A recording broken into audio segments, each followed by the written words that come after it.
Okay, so if you're going through the PowerPoint slides that I created, well, I didn't really create them, but I basically extracted all the GUI slides and threw them into one PowerPoint. The next thing that I wanted to talk about, you can go to the graphical user interface section. That's actually pretty good, but I kind of just thumbed through it because the previous example I just did was the push button, and it kind of talks about the flow pane and all that. You should probably read that. But the next example was text fields. So they have this example where they're doing the Fahrenheit converter. So this is actually an interesting way of doing it, where they essentially just made another, like they made another class that inherits from a pane, and they just basically made the temperature conversion part of it like its own class, so that you get something like this. So if you actually look at the code, you have this Fahrenheit converter that extends the application. It then has the start of the stage, and then they make this Fahrenheit pane that has a label, has a text field, and this is how they set it up. They set their font, they set a label, and they call it Fahrenheit, and then they're using what they call like a grid pane. So in this grid pane, it looks like you put your label, and then you're setting it to H position, horizontal position right. And then they have a label Celsius, which they set the font, and they're also putting it horizontal position right. And then they have another label, and they're putting it in the center. And they have your text field. That's actually where you can enter in your information. And they set all this information for it, like the preferred width, the alignment, and then they have this on action. So the on action would be like if you press enter inside of that text field, and then you were going to do some type of event. And then what they do is they just continue to set up the look and feel of it, which is actually pretty neat, because like you come over here and you add. So it is a grid pane. So they're setting like the columns and the rows. So this like they're just kind of positioning them where they want it within that grid, and that's it. And then they have the event of what they actually do. So I'm going to go ahead and do this example. I think it's a pretty cool example. And that's what it looks like. So if you can imagine what a grid looks like, this would be, this would be the first row, and this would be the first column, and then this would be the first row, second column, right? And this is the second row, first column, and the second row, second column. But it looks like the way this actually works is it's using 0 to indicate the first row in the first column. So it's just like arrays. So they're using like the 0, 0 position to indicate that they're right here on this grid. And then they're setting their position of how they want it to align.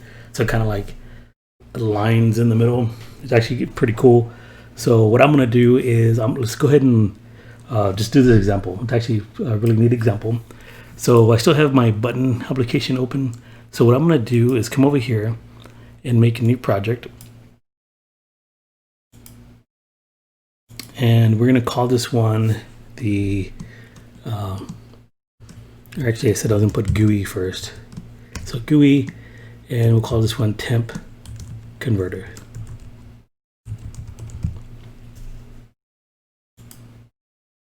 I'm say open in this window. Okay, so one of the things I have to do, I got to do last time, is come over to File, go to Project Structure, then go to Libraries, and then import my library. I'm going to do this every single time. If someone thinks of a way to where I don't have to do this every single time besides using Java 1.8, please let me know.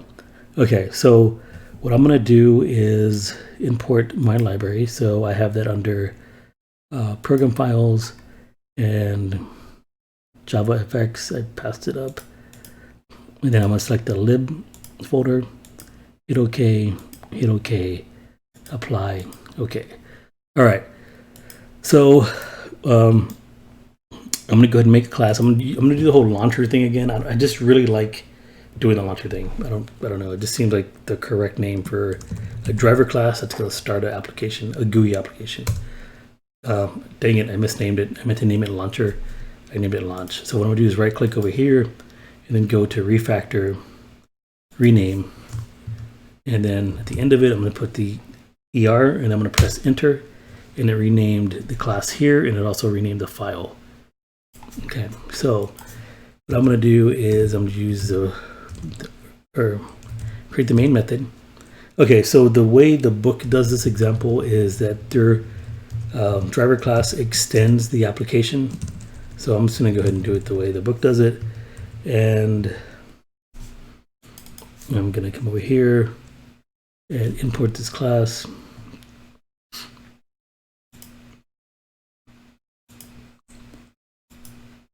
And then I'm going to implement the methods that I'm missing.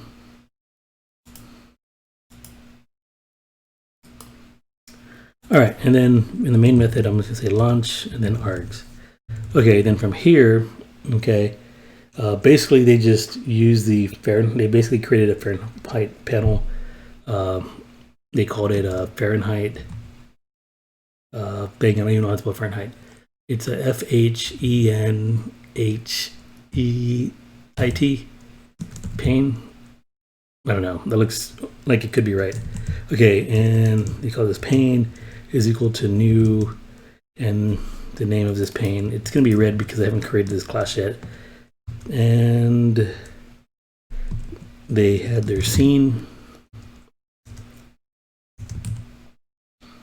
and then inside the scene we're going to pass in the pane and then set the size. I was going to do 500 by 500 and then set the color, and the book is using yellow. All right, we'll use yellow. And then for the stage, they're going to set the title bar.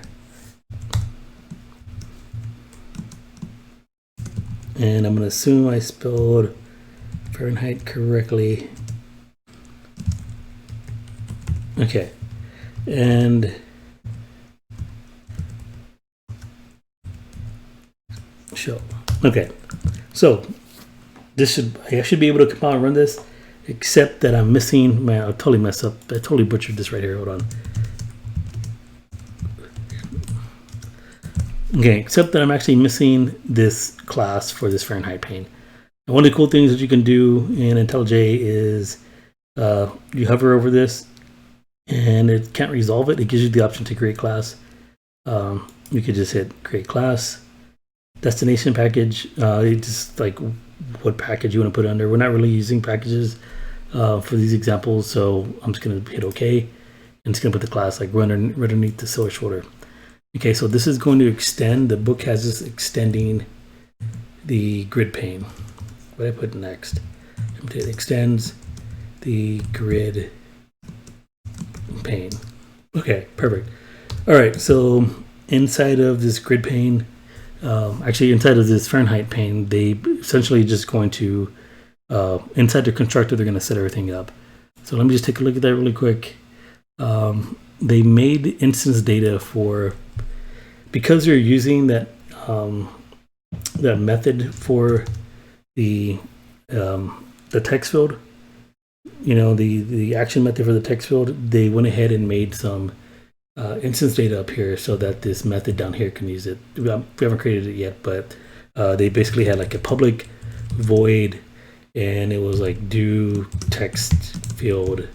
I don't know what they named it, but this is what I'm naming it. Do text field action, and it took in an action event, and then they did stuff inside of this method.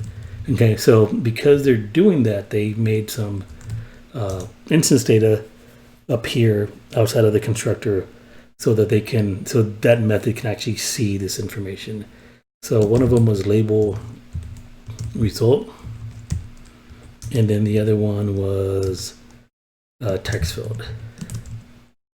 There's two text fields, so be careful. Make sure you get the JavaFX text field, and they call this one Fahrenheit.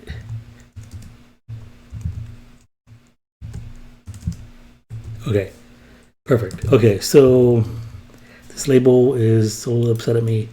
Highlight over it. I'm just going to hit Alt and Enter, but that didn't work. I must have not hit Alt correctly.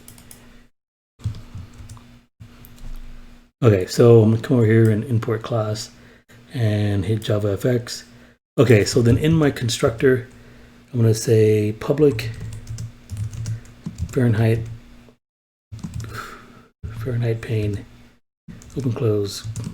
All right, inside of here is where I'm going to like set everything up. I don't know if you guys remember, but let me just show you really quick. There was actually a lot of setup that had to go on. So they set up their fonts, they set up their labels. They're using the grid pane. I'm not really familiar. Like I said, I'm not really familiar with JavaFX. So this is actually my first time using the grid pane. So what I'm going to do is just kind of like pretty much just copy what they did and explain it as I'm going through. So inside of their constructor, they made a font and they called it font, and it's just basically going to be the font that they're going to pass to particular labels. And I believe it's perhaps all the labels that they're passing this to, but they said the font was 18. So we need to import this class. So make sure you import the class from the JavaFX scene. Okay, and then they have a label, and then they call this one input label. It's basically the label for where the text field is going to go. So for the input label, they said that this is going to say Fahrenheit.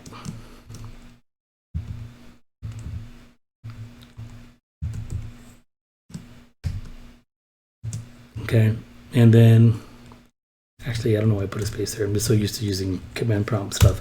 Okay, so then right underneath this, what they did was they set the font to be the font 18 that we created up here. Okay, and then what they did is they used their grid pane. Okay, so this is like static. What we're about to do is static. So they use grid pane, and then they did set horizontal alignment. Okay, so in set horizontal alignment, they passed in the component that they want to set, which is the input label, and then they've said H position, and they want it to be to the right. So basically, they're kind of scooting the text over to the right, so it lines up to what it is on the left, because it's going to be like this particular label is going to be off to the left. Okay, so they're trying to force it over to the right. Okay, so then you have your label, and then you have your output label, and this is going to be, the output label is going to be like right underneath the input label. It's going to be like on the next row. And then for this, we're going to say Celsius,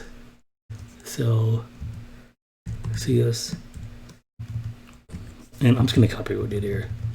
Just going to Control C that, or hopefully I Control C that correctly. Control V, okay, and they actually use the output label. I have out label. I'm going to change that to output label, and then change my input labels.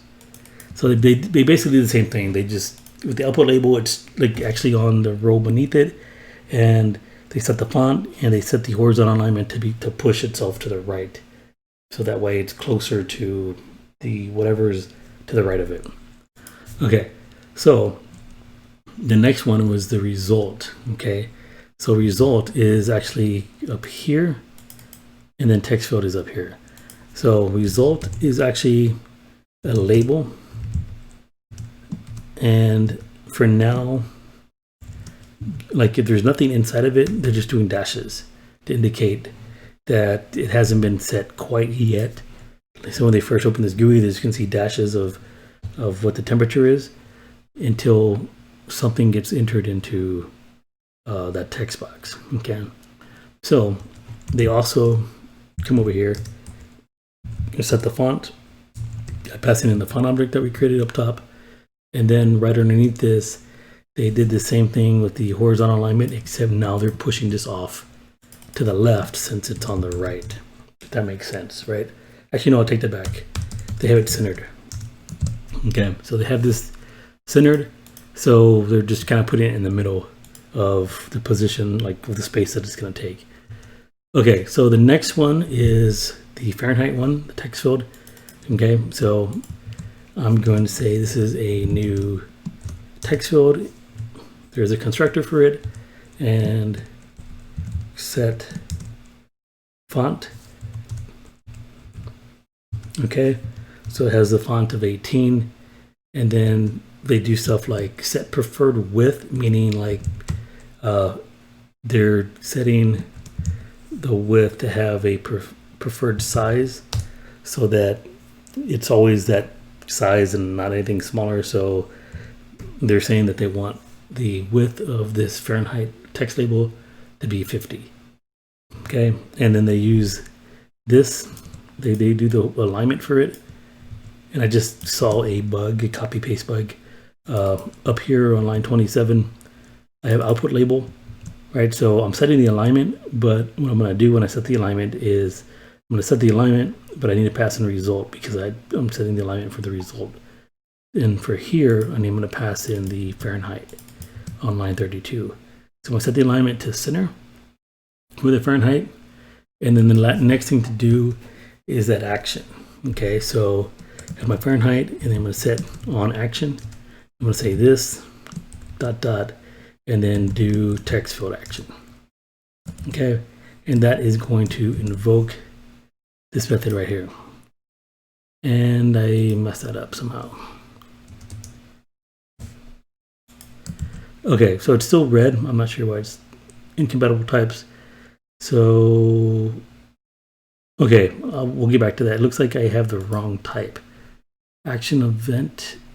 Oh, I have the AWT action event. Okay, so when I imported that, I guess I didn't import the right one. So what I'm gonna do is highlight this over here and import class. I'm gonna choose the JavaFX event, action event. Okay, I'll come up here and I do have the JavaFX action event. So now this is happier right here.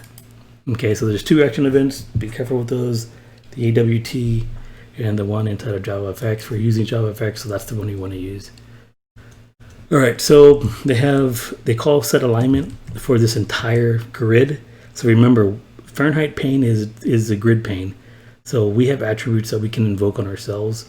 So one of them is the set alignment, and they just aligning this to the center of like wherever this pane is going to appear, which is going to be in the scene.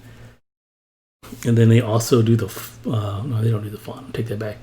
They set the gaps. They're setting like the H gaps and the V gaps. Okay, so that's going to be like how much space that we have horizontally between components. So the H gap, they're saying the horizontal gap is going to be 20, and then they're setting the V gap, which is the space that we have vertically between the rows, and that's going to be 10. And then here's where they're setting the background color to yellow. But we already did that. So what they're doing is they're using the style. I guess we should get comfortable with this. So they're saying not two dashes, one dash, FX dash, background color. And then they're specifying a color called yellow. And all that's inside of a string. Java, like the JavaFX is going to know how to set that to yellow. Okay. And then the last thing you do, which I kind of think is actually pretty cool, is then you add each component, okay, to the row, and it looks like the column and the row. Okay, so we have the input label, okay, and I wanted to see if it actually tells us. Okay, well, it's not telling us, but we want to put this in column 0, row 0, right? Because we start with 0, and here it's telling us I and I1. Okay, so if we get this backwards, then we know like we were confused on what we're doing. But I believe this is a column and this one's a row. So I'm gonna go ahead and the next thing we actually want to do is, if that's the case, we want to put the Fahrenheit at 0 and actually at 1 in row 0. Okay, so the Fahrenheit, like the text field, is going to be on the top row, but it's going to be to the left. Okay, and then the next thing we're going to add is the output label, and we want that to be at the second column, which is 1, but actually take that back. We want it to be at the first column, which is 0, and but the second row. Okay, and the next thing we want to do is the result. We want that to be at the first column, or excuse me, the second column and second row. So we do 1, 1. All right, and that is it. So the next thing we have to do is whenever we actually trigger an event on the text field, then this event right here is going to get called. But for now, what I'm going to do is just do a system.println, and we'll just say text field event. Okay, so let's go ahead and run this. So I'm gonna hop back over to the launcher, and this is upsetting me for some reason. What did I do wrong to you? I'm using the AWT colors. Dang it, what the heck? Okay, well, I don't actually need to use the color anymore because I went ahead and set that inside of the Fahrenheit pane. Okay, so now it's a little happier. Oh, the other thing I didn't do is pass this scene to the stage. Or excuse me, I'm so confused. It's set scene. I was doing set stage. All right, so let's go ahead and run this. See what it looks like.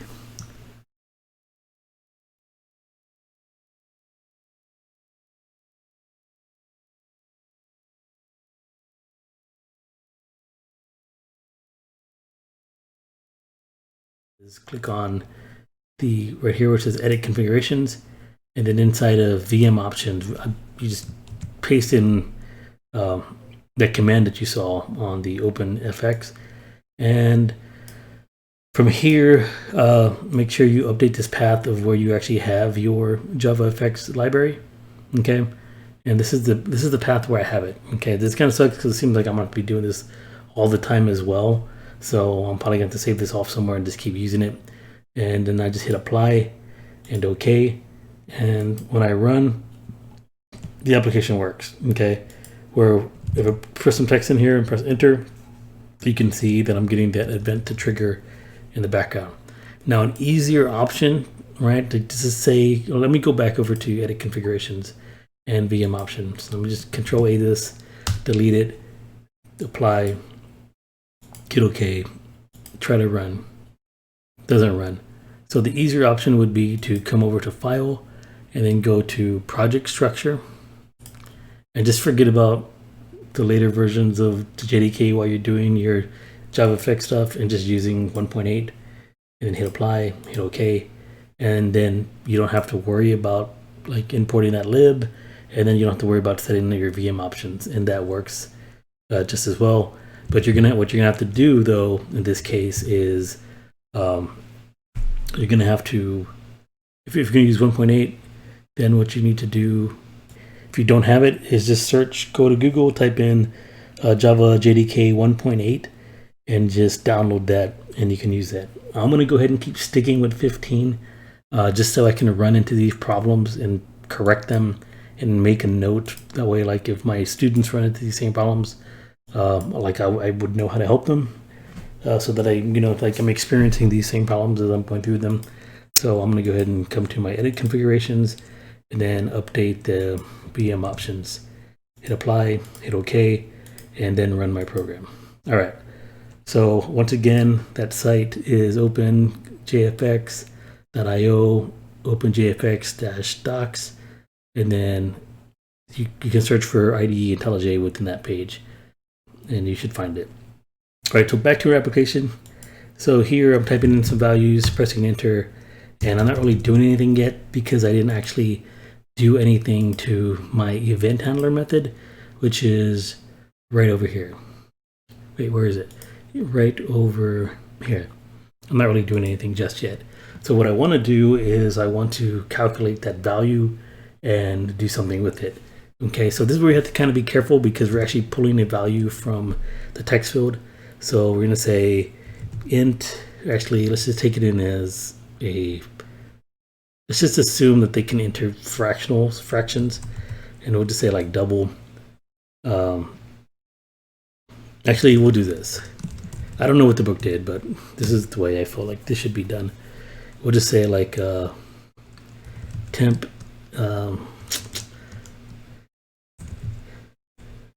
temp f, okay, and we'll say like str is equal to the Fahrenheit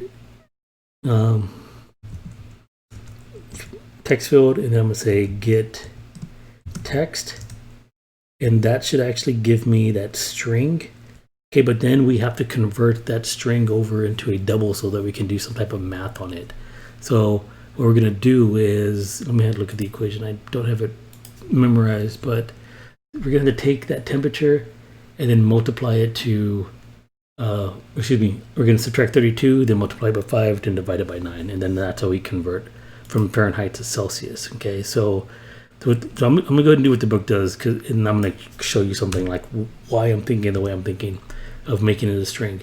So the book says it's going to treat the temperature F as an integer, and then it's going to use the wrapper class integer, and then get the value of, and then the text field dot get text.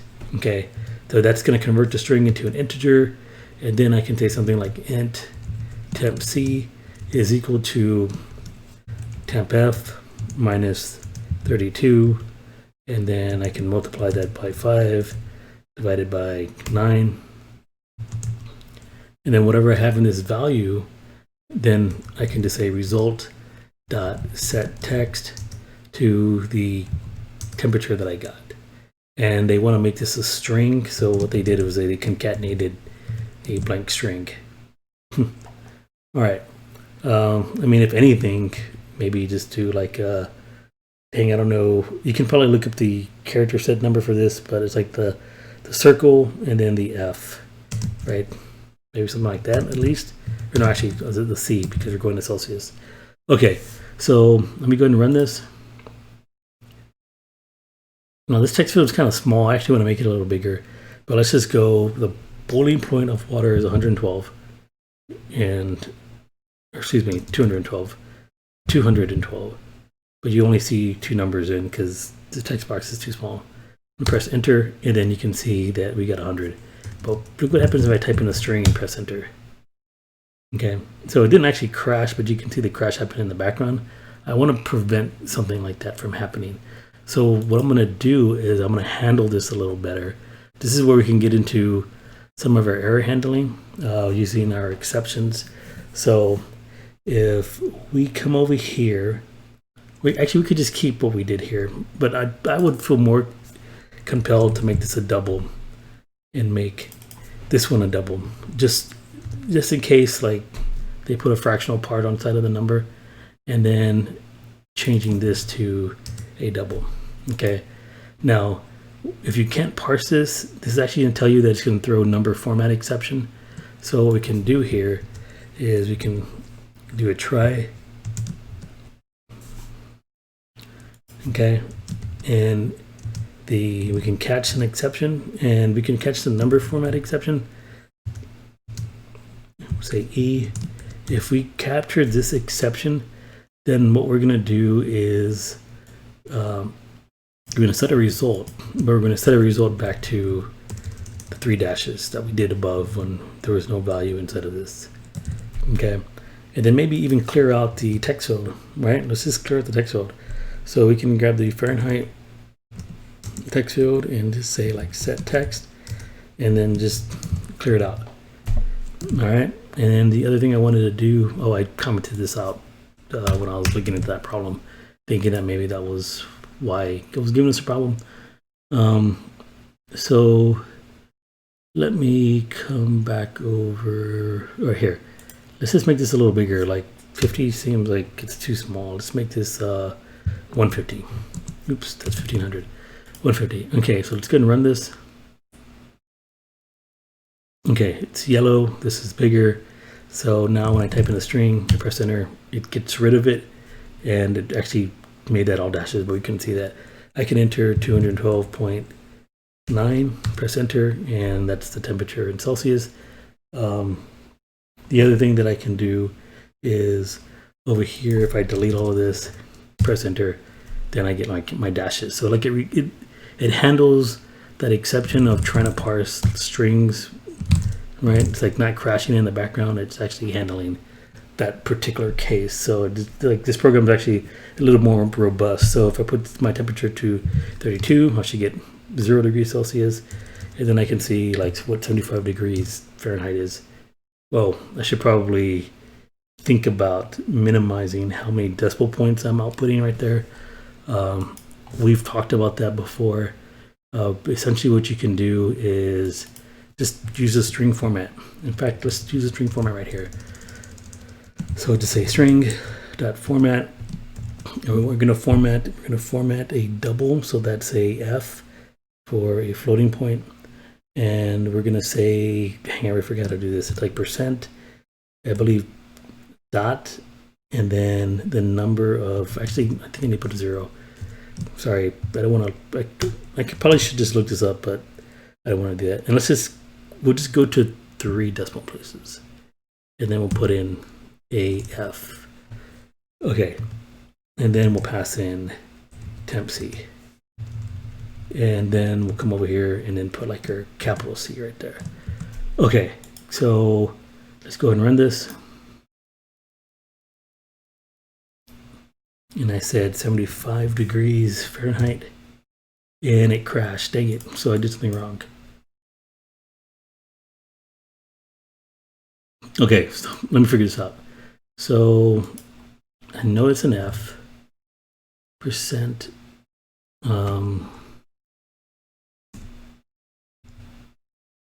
Okay, maybe no 0 in front of there, I guess. But I don't know. Let's find out. Okay, let me run this. Okay, so 75. Okay, that seems to be a little happier. So I guess putting the 0 in front is not actually the way we format that. Okay, so, but it is like formatting it to 3 decimal places. All right,